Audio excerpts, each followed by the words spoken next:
Steve Young for the Co-Roundtable. We often like to talk about the great successes of capitalism, but it is therefore important to also recognize the frequency with which capitalists or companies break the law, violate the law, in order to get some advantage, usually profit, usually money.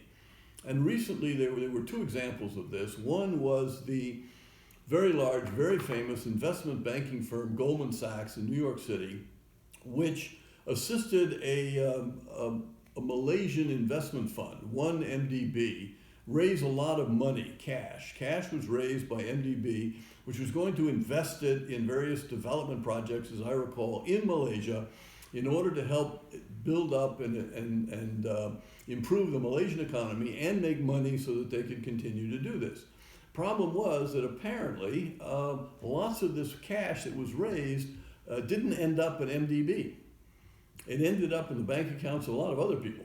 In short, the allegations are that it was stolen, and that Goldman Sachs, A, knew about it, and B, maybe facilitated it. And for a long time, Goldman Sachs denied everything and this and that, but recently, they just paid nearly $3 billion to the American investigators and admitted that they were culpable in some sense. And $3 billion is a lot of money to pay. And they also reached out to the executives who had, including a former chairman, who had presided over their involvement with 1MDB, who had managed it. They went to the former executives and took back $174 million from those executives for basically breaching their duties of loyalty and good sense to the firm of Goldman Sachs.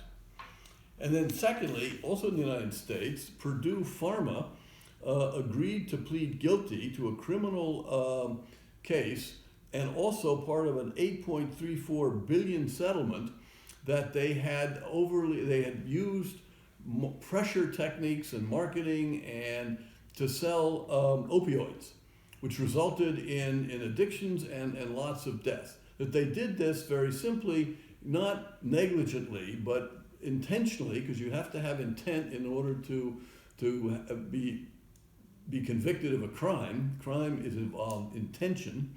They did this intentionally. Now the firm is bankrupt, so it's not clear anybody will ever pay the $8 billion.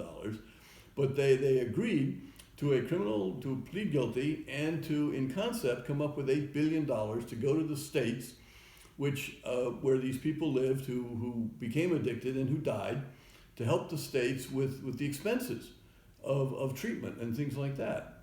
So we always need to remember that in capitalism, in business, I would say as in life itself, it makes a difference what your values are.